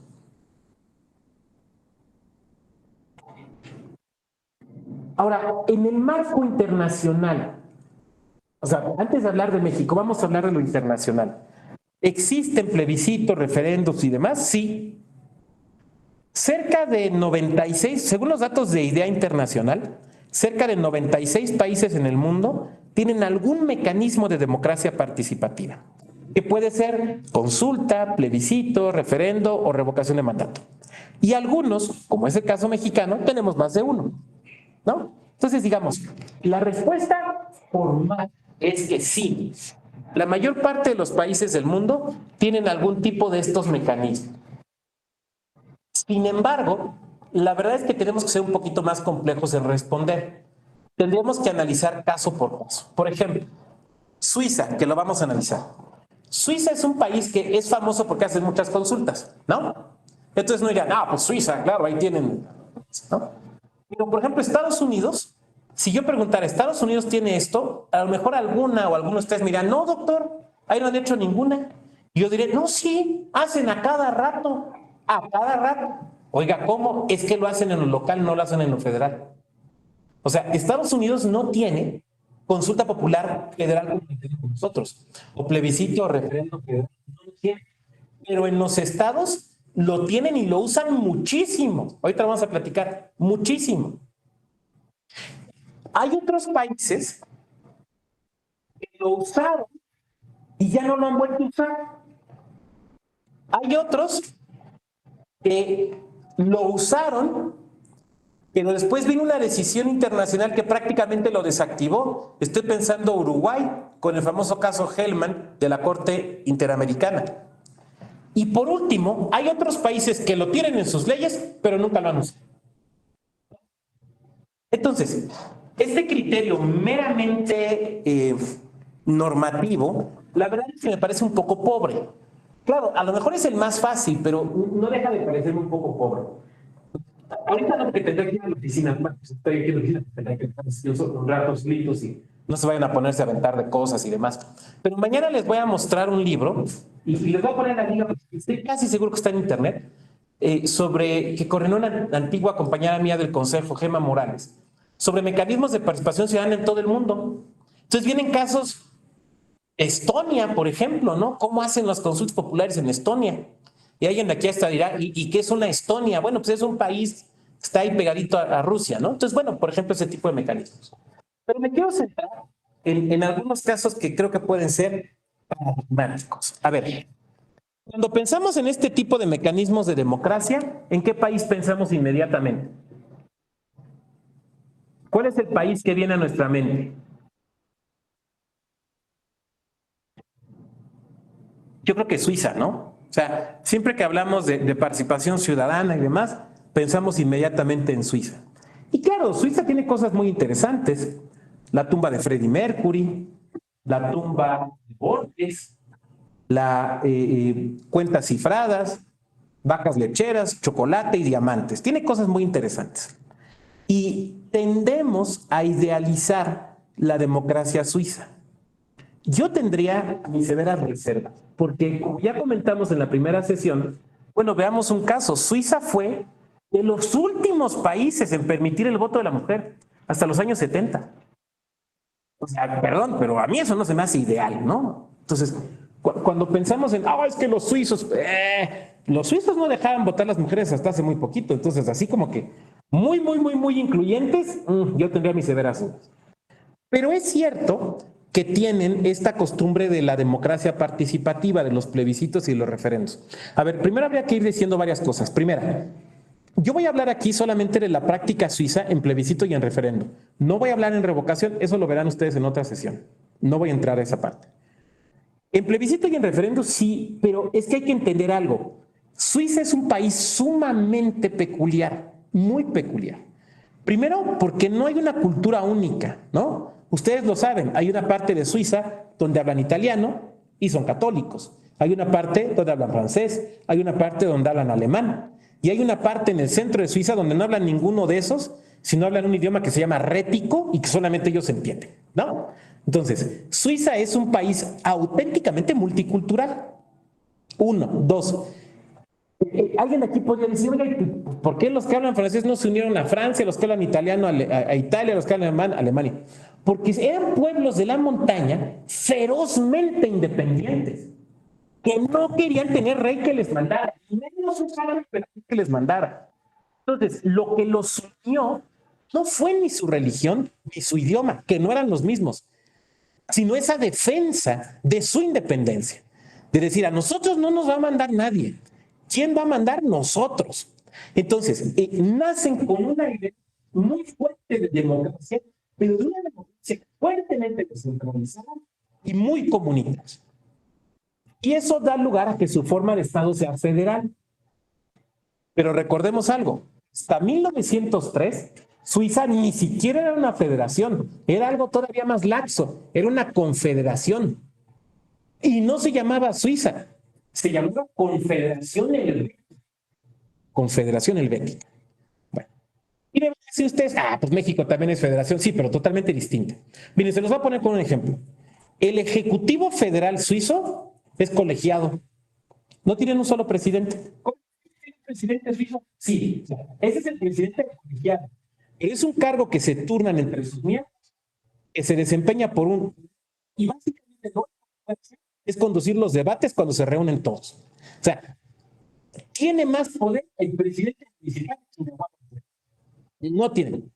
Es un colegiado, es un ejecutivo colegiado. Uno, dos. Las leyes federales, fíjense lo que voy a decir. Las leyes federales suizas las aprueba el Parlamento suizo, pero también los parlamentos locales. Pues eso debe ser la reforma constitucional. No. Las leyes federales. Es como si aquí en México, imagínense que para cualquier ley federal le preguntaran a nuestra legislatura local. ¿Se fijan? O sea, ¿se fijan el grado de descentralización tan fuerte que tienen los suizos? Y para ellos sí se creen mucho que el primer nivel de gobierno es importantísimo. O sea, el gobierno de sus pueblos o de sus comunidades. Ese nivel es importantísimo para ellos. De hecho, al gobierno federal lo ven como algo ajeno, lejano, ahí, poco importante incluso. Bueno, ese es el contexto para el gobierno. En ese contexto, entonces, los suizos, como son muy defensores de sus costumbres, de sus tradiciones, de su ser de cada estado, que allá sabemos le llaman cantón, tienen la costumbre de preguntarse muchas cosas de gobierno y de no dejar que las decidan sus representantes, ni en lo nacional ni en lo local. Por eso tienen constantemente, y lo hemos visto, este año ya tuvieron uno, plebiscitos y referendos. Entonces cualquiera de ustedes me diga, doctor, pues eso está bien, ¿no? Qué bueno que le estén preguntando a la gente, qué padre, ¿no? Y yo diré, sí, pero hay que ver algunas cosas. Les voy a platicar un caso. Ay, se me fue ahorita el nombre. ¿Han oído hablar del caso del referéndum constitucional en Suiza de los minaretes? ¿Alguien ha oído hablar de esto? A ver, ¿alguien de aquí sabe qué es un minarete? Gente, a lo mejor tenemos algún compañero o compañera musulmano que le guste la arquitectura. ¿Qué es un minarete? Dale, Luis. Según un minarete o un alminar, es una torre anexa a una mezquita desde donde el muezín o almuédano convoca a los fieles musulmanes para que acudan a la oración. Exactamente. Voy a proyectarles una imagen porque creo que puede ser interesante. Miren. Espérenme tantito. Una Santa Sofía. Hagia Sofía, como le llamaban los griegos, para ver para que nos quede claro de lo que estamos hablando. Está tardando en abrir. Bueno, a ver, no, nos seguimos así. Bueno, lo que pasa es justamente lo que dice Luis. Si ustedes piensan en una mezquita, tengan en la imagen una mezquita, se habrán fijado que tiene como unos campanarios pegados, no pegados, pero sí muy cerquita, pero unos campanarios muy delgaditos. ¿Se han fijado? Esos son los minaretes, que sirven para lo mismo que un campanario. A ver, ¿el campanario para qué sirve? Pues para que toquen la campana y sepamos que ya habría que ir a misa, ¿no? Son las llamadas a misa. Bueno, nada más que los musulmanes no usan campanas. Lo que dice el compañero Luis es que en esas torres que son muy altas, se sube hasta arriba el almohacín y les grita, literal les grita, es hora de la oración, es hora de la oración. Claro, ahora usan bocinas.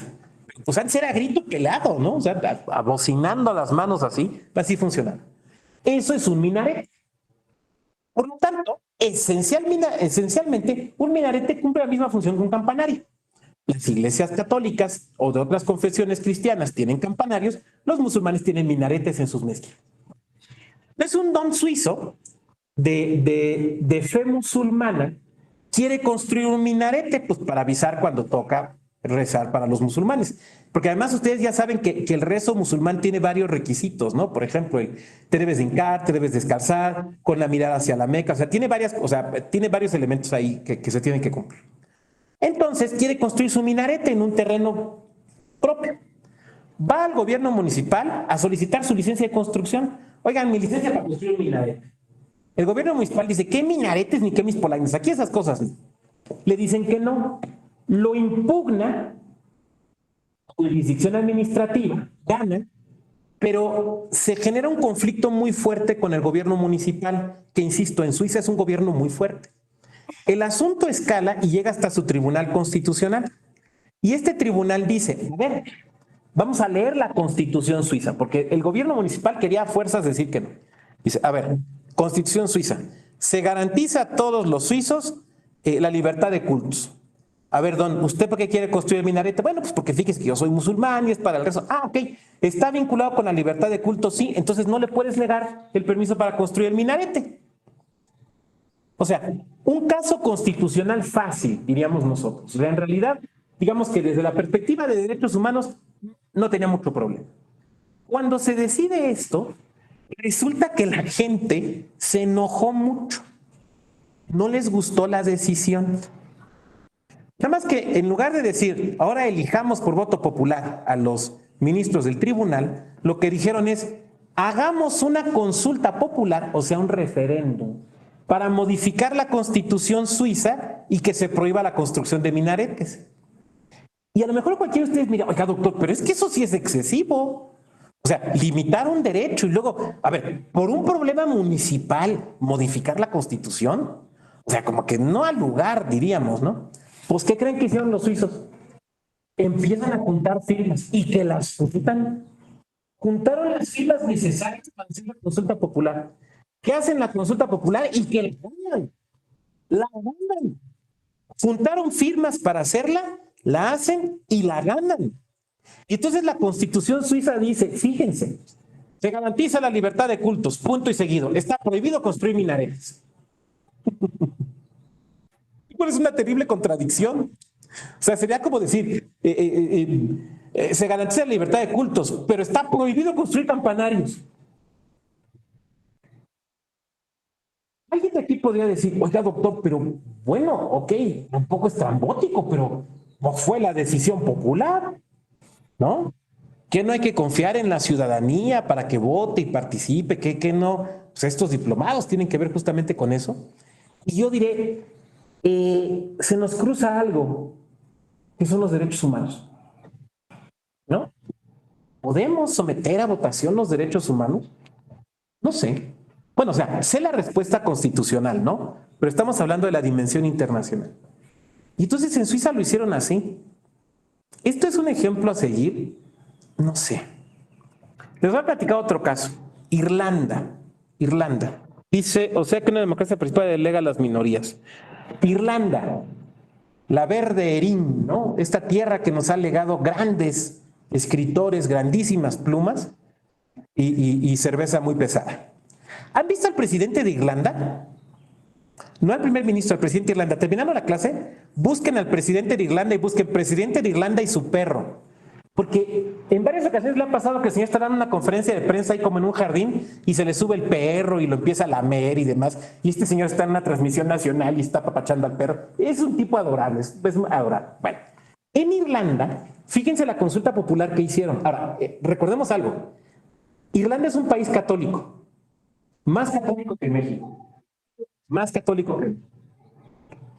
En Irlanda someten a consulta popular la constitucionalidad o no del aborto.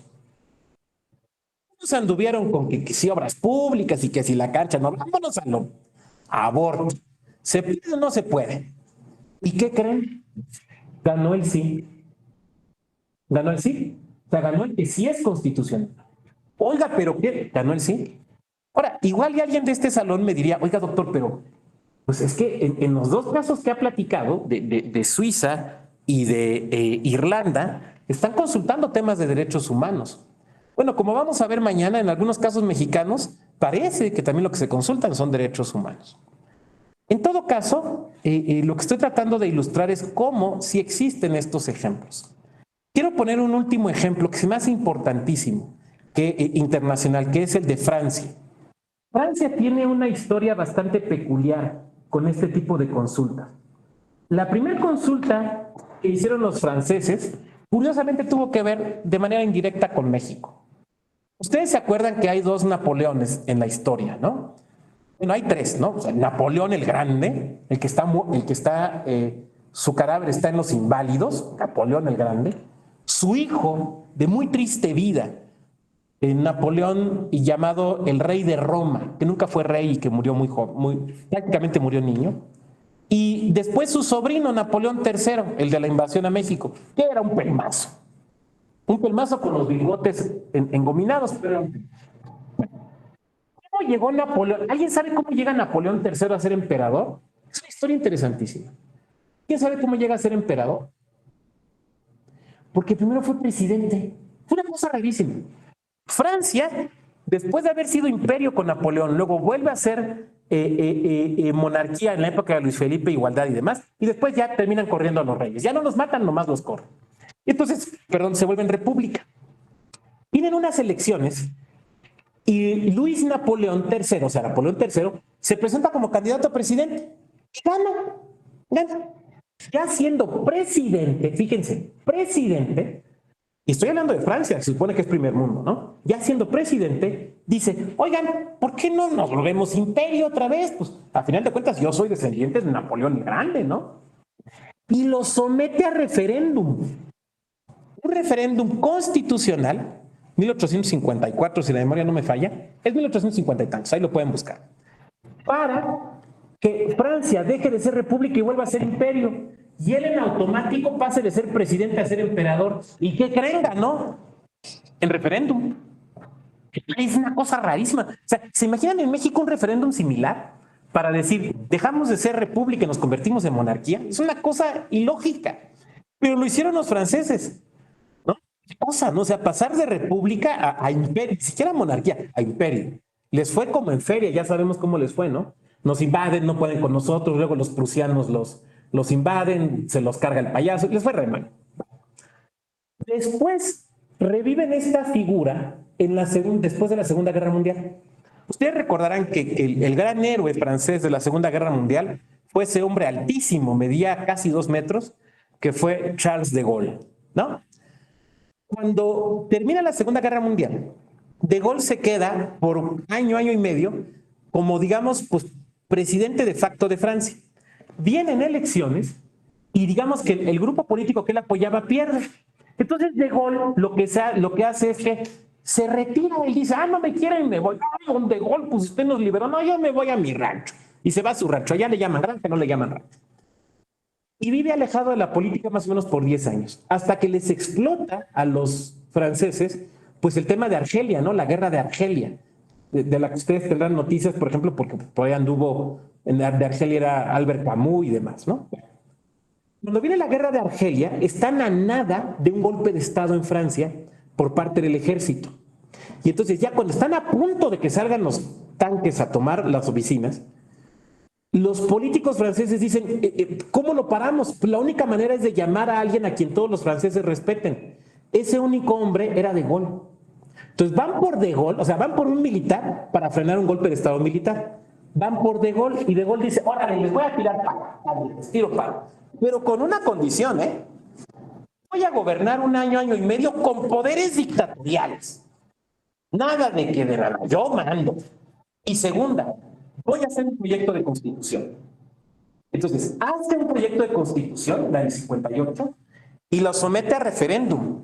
Y dice, a ver, ustedes me trajeron porque esto estaba del cabrón. Sí, sí, ya lo salvé 2 veces. En la Segunda Guerra y en esta, ya lo salvé 2 veces. Ahí les va mi proyecto de constitución. A votar en referéndum. No una cosa. Si la votan en contra, me vuelven. Dicen los franceses,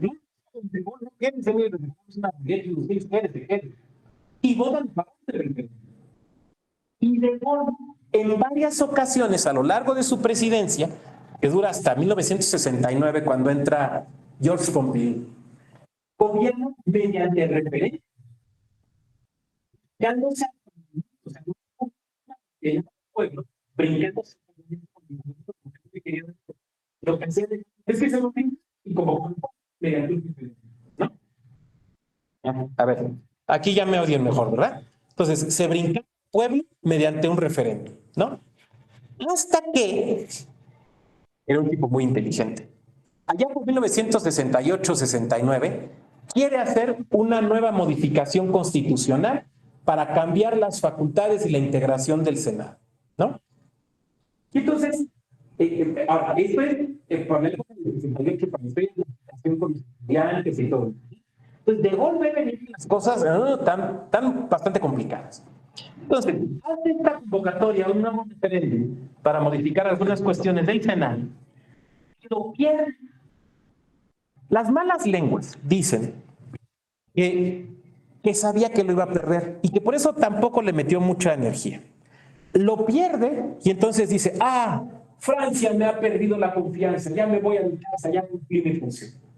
Te vas a casa y toda la bomba de la revuelta estudiantil, la crisis económica, le estalla al siguiente, a Pompidou. O sea, como con Salinas, ¿no? Que la crisis económica no le estalló a Salinas, sino que le estalló a Cedillo. Te cuenta, hizo lo mismo. Entonces, los franceses también tienen una historia bastante peculiar con esto de las consultas, referendos y demás. Bueno, yo quisiera dejarlo hasta aquí. Son las 10:36. En cuanto a mi peroración, que tuviéramos tiempo para algunos comentarios y reflexiones de su parte. Como pueden ver, ahorita hablamos de conceptos, un poco de historia, un poco de ejercicio comparado, pero no hemos hablado del procedimiento. No se preocupen, eso lo vamos a ver mañana. Está presupuestado que lo vamos a ver, no se me espanten. Pero de lo que llevamos hasta aquí, comentarios, dudas, reflexiones, apuntes, sugerencias bibliográficas. Adelante, Víctor. Gracias, doctor. Bueno, antes que nada agradezco su importante ponencia. Ha llamado mucho, ha despertado mi atención de manera, me ha provocado, vamos, el pensar que podemos, mediante este mecanismo, poner a discusión algún derecho fundamental o derecho humano en el Estado, bueno, si es que fuera el caso en el Estado mexicano, pues estaríamos realmente en un problema. Y el problema no es únicamente ideológico, sino tendríamos un problema de fondo. ¿Por qué lo digo esto? El Estado mexicano sabemos que tiene obligaciones generales y específicas. Entre estas, además de la protección y la garantía, también está la difusión, ¿verdad? Y hay lugares de nuestra República Mexicana que de verdad, lo voy a decir de manera muy clara, pues los derechos fundamentales humanos pues son ignorados, aunque también tengan un valor para programático, ¿no? Muchos derechos tienen valor programático, pero, y tanto más, si hay un desconocimiento de sus derechos, pues también tendrían una ignorancia para poder ejercer de manera eficiente el derecho de un plebiscito. Es ahí, considero yo que es ahí donde nos encontramos verdaderamente en un problema toral. Ahora más, si este problema, como lo estamos ahorita percibiendo, pudiera ser que pues, no es que esté pasando desapercibido, sino que hay grupos, entes políticos, poderes fácticos de hecho, que pues pueden sesgar mediante diferentes vías la forma en la que pudiera decidirse tal o cual cosa. Y eso realmente a mí sí me preocupa. ¿Cuánto? Gracias por tu comentario, que es un comentario, no es una pregunta y es desde luego muy pertinente. Yo simplemente haría una referencia. Hace 2 semanas, sí, 2 semanas, el magistrado Felipe de la Mata dio una conferencia en Michoacán acerca de elecciones y crimen organizado y creo que aborda algunos temas que tú comentas. La pueden ver ustedes ahí en Twitter y en la página del magistrado, en el blog, ahí está y pueden ustedes o buscar el texto y ahí viene pues algunas reflexiones desde la perspectiva práctica acerca de si esto se puede de alguna manera atender o controvertir desde lo electoral, asumiendo que no es un problema electoral, pero que nos impacta en lo electoral, ¿no? Entonces haría esa referencia. Muchas gracias, Víctor, por tu comentario. Gabriela, adelante. Buenos días. Tengo una duda. Mencionó al principio algunos ejemplos, por ejemplo, de una comunidad que si se realiza una cancha. Cuando se quiere realizar una consulta de tipo federal, ¿quiénes determinan cuál es la trascendencia de un tema por el cual la ciudadanía va a ser consultada? O sea, ¿quién define esa trascendencia? O sea, en el caso de una comunidad, pues es la misma comunidad que se va a ver afectada o beneficiada, pero cuando es a nivel nacional, ¿quién determina qué tanta trascendencia tiene el tema? Gracias, Gabriela. Lo vamos a ver mañana, pero te lo adelanto. Es la Corte cuando analiza la constitucionalidad del tema. Ahí tiene que ver. Muchas gracias. ¿Quién más? Adelante, Raúl.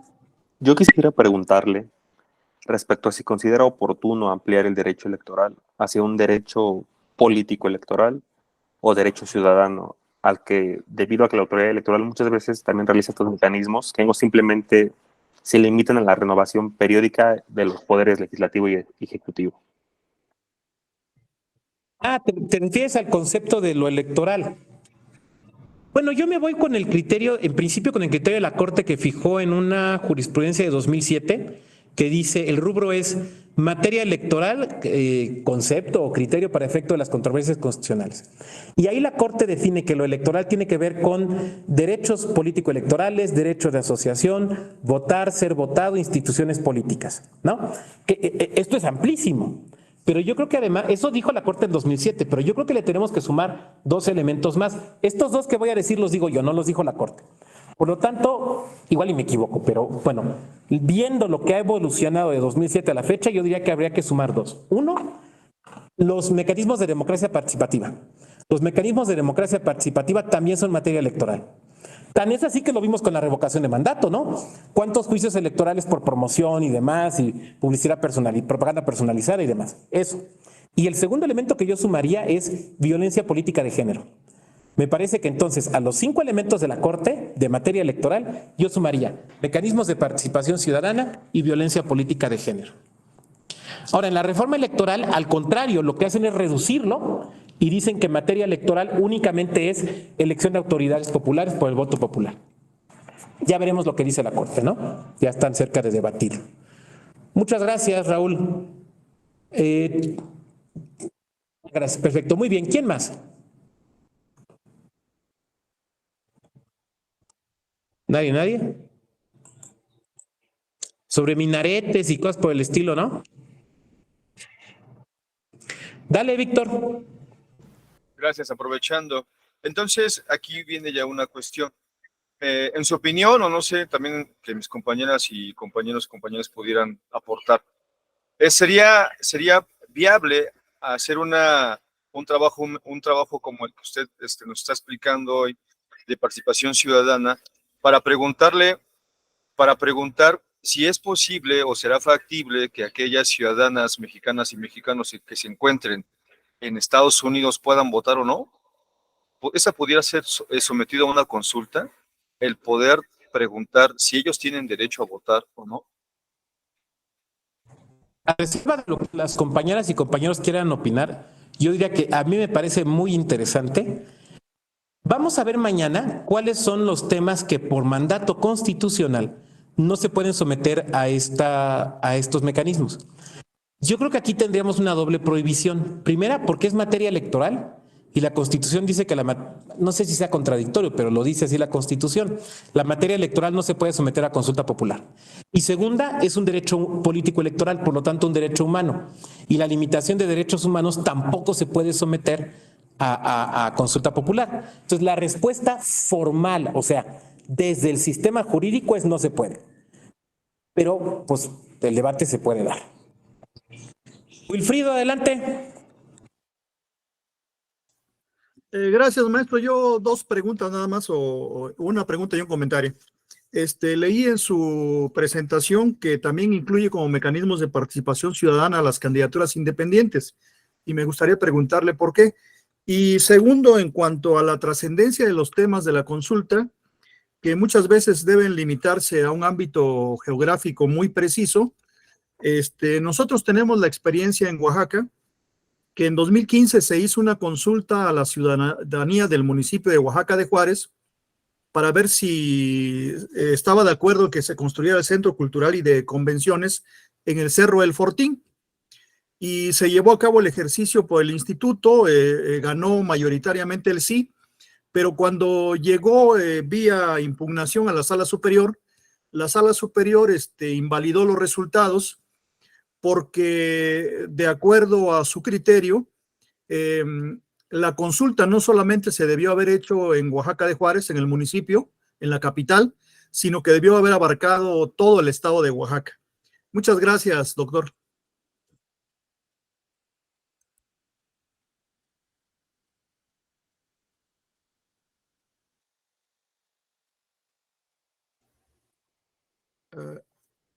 Perdón. Gracias, Wilfrido, por el comentario. Ubico el espacio, es donde hacen parte de la Guelaguetza, ¿no? Sí, lo ubico. A ver, y en cuanto a lo primero, lo que pasa es que es un mecanismo de participación de la ciudadanía, pero en la democracia representativa, porque implica la elección. Entonces, también es un mecanismo donde se nos cuela la ciudadanía, porque lo que hace es brincarse a los partidos, pero no es de democracia ni participativa ni deliberativa, sino de democracia representativa. Muchas gracias. ¿Quién más? Bueno, de no ser así, les agradezco mucho su amable presencia en esta sesión del día de hoy. Continuaríamos el día de mañana. Que tengan buena tarde, nos saludamos mañana. Hasta luego, muchas gracias. Gracias.